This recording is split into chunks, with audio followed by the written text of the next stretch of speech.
اس کے بعد الیکشن کے معاملات آ گئے. الیکشن میں بھی میں اپنی تحریکی مجبوری کے پیش نظر واضح کر چکا ہوں کہ ان کے ساتھ کوئی خدمت نہ کر سکا, سیاسی تعامل نہ کر سکا. آپ کے سامنے ایک تو یہ کہ ان کو ہمارا سیاسی تعلق بھی نہیں تھا, انہوں نے زبانی مطالبہ بھی نہیں کیا, اور کرتے بھی تو میں انکار اور معذرت کرتا.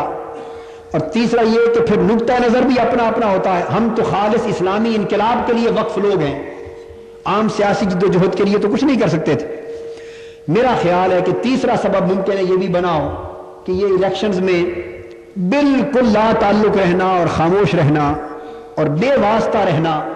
ممکن ہے بعض احباب جو میاں صاحب کے متعلقین اور فیملی کے احباب ممکن ہے انہیں اس سے بھی رنج پہنچاؤ, مگر میاں صاحب کو نہیں, انہوں نے مجھے دو ٹوک کہا کہ ہمیں رنج نہیں.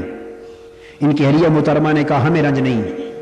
مگر میاں صاحب اس بات کا انکار نہ کر سکے کہ ہماری فیملی میں بھی کسی کو رنج نہیں پہنچا, اس کا انکار نہ کر سکے. ممکن ہے کئیوں کو پہنچاؤ, یقیناً مخلص لوگوں کو پہنچتا ہے.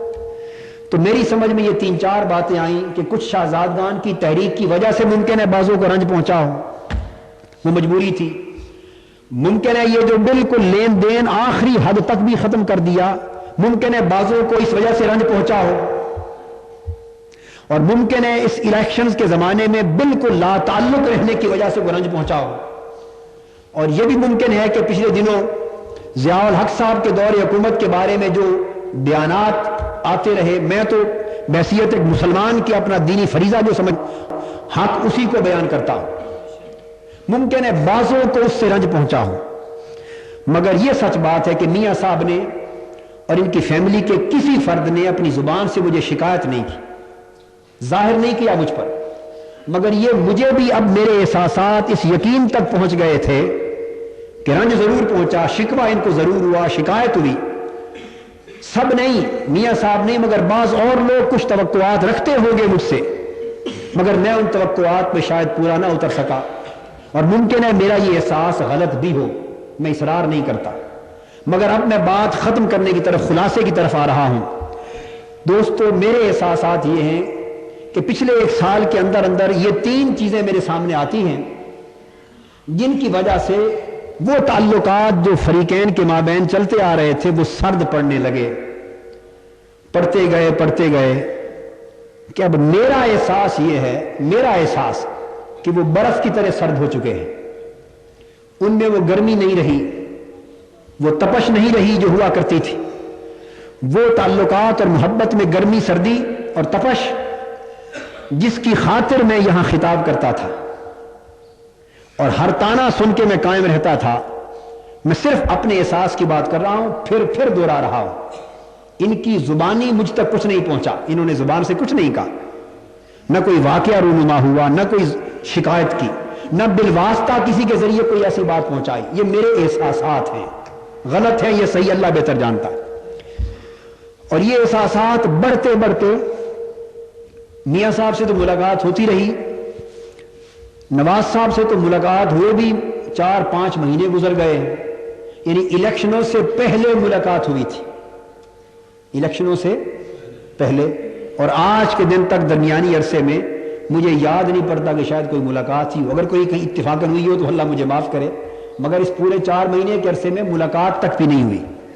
یہ بات اس لیے بتا رہا ہوں کہ جن لوگوں کا خیال ہو کہ شاید کوئی سیاسی گٹھ جوڑ اور واسطہ بھی ہے, تو یعنی ہم سیاسی, یہ بھرپور ان کی سیاسی مصروفیات کا زمانہ ہے, مگر 5 مہینے گزر گئے, وہ سیاسی طور پہ اتنے مصروف, ہم اپنے مشن میں اتنے مصروف, اور 1 اور 1.25 مہینہ سے تو میں ویسے بھی عارضہ قلب کی وجہ سے بیمار اور بستر پر پڑا ہوں.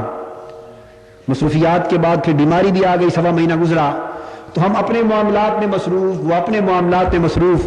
تو سیاسی رابطے تو کیا ہونے ہیں, 4 مہینے گزر گئے, ایک دوسرے کی شکل بھی نہیں دیکھی, ملاقات بھی نہیں ہوئی. تو دوستو, یہ احساسات میرے بڑھتے گئے. جب مجھے یقین کی حد تک احساسات پہنچے, اس دن میں نے میاں صاحب قبلہ سے عرض کیا کہ آپ اور آپ ہی جی اگر آج شام تشریف لائیں تو میں کچھ احساسات آپ کو پہنچا دوں. سو میں نے یہ ساری باتیں ان کو پہنچا دی کہ مجھے ایسا لگ رہا ہے کہ تعلقات کی گرمی وہ نہیں رہی, جبکہ میں یہ چاہتا تھا بھی لین دین کے بغیر بھی تعلق چلتا رہتا. تعلق لین دین کے ساتھ نہیں ہوتا, تعلق قلب اور دل کے ساتھ ہوتا ہے.